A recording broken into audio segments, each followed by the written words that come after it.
현대인들이 한 줌의 오색찬란한 알약을 매일 삼키는 순간 우리 몸속에서 수억 년 동안 완벽하게 다듬어진 자연스러운 치유 시스템이 조용히 무너지기 시작한다는 충격적인 사실이 최근 국제적인 임상 연구들을 통해 명확히 드러나고 있습니다.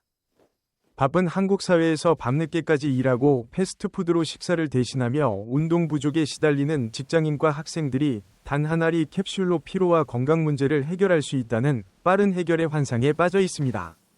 화학 공장에서 대량 생산된 지름길이 자연의 섭리를 뛰어넘을 수 있다고 믿는 이 선택은 건강에 대한 죄책감을 잠시 지워주는 값비싼 면죄부가 되어버렸습니다. 그러나 결핍이 없는 신체에 무분별하게 쏟아붓는 과잉 영양소는 몸에 대한 은밀한 폭력과 다름없습니다. 외부에서 끊임없이 공급되는 고농축 영양분은 우리 몸의 정교한 자생 시스템을 깊은 휴면 상태로 빠뜨립니다. 생리학의 음성 피드백 고리 원리에 따라 매일 밤 인공 멜라토닌을 복용하면 뇌의 시상하부가 스스로 호르몬을 생산할 필요성을 점차 잊어버리게 됩니다. 2025년 미국 심장협회에서 발표된 최신 연구에 따르면 만성불면증 환자 중 1년 이상 장기적으로 멜라토닌을 복용한 경우 5년 내 신부전 진단 위험이 약 90% 증가하고 신부전으로 인한 입원 가능성은 3.5배 가까이 높아지며 전체 사망률도 2배 가까이 상승하는 것으로 나타났습니다. 이는 단순한 일시적 불면증 해결이 아니라 장기적으로 심혈관 건강까지 위협하는 심각한 결과를 초래할 수 있음을 경고합니다.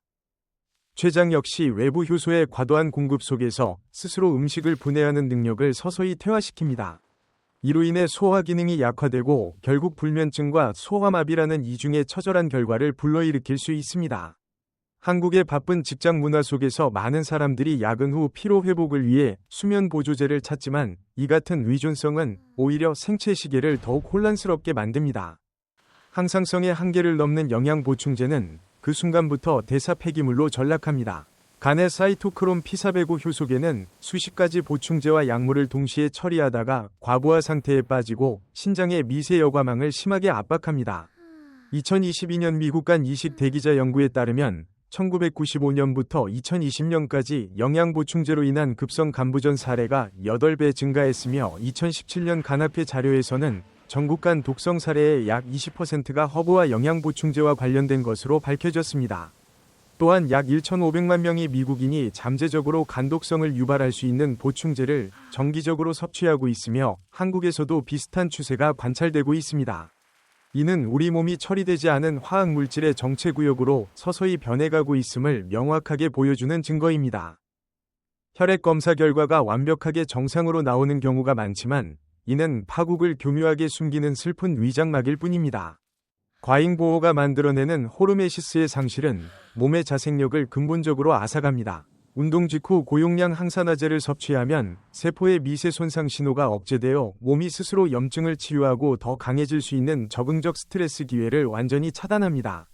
심지어 비타민C와 비타민 E는 과도하게 축적될 경우 활성산소를 증폭시키는 친산화제로 변모하여 세포막을 직접 공격할 수 있습니다.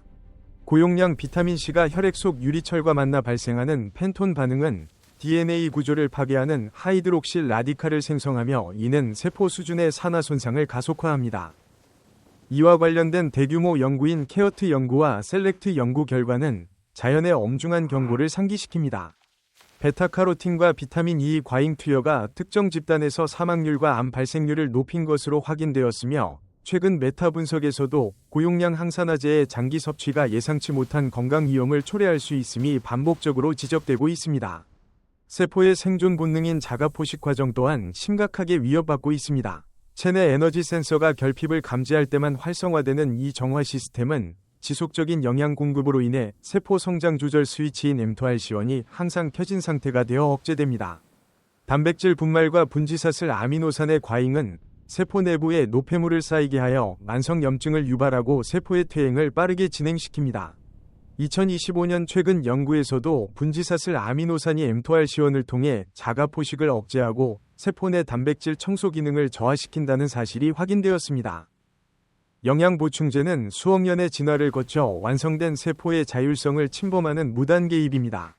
뇌의 송과선은 자연스럽게 멜라토닌을 생산하지만 상업적 제품은 훨씬 높은 농도를 주입하여 생체 시계를 혼란스럽게 만듭니다.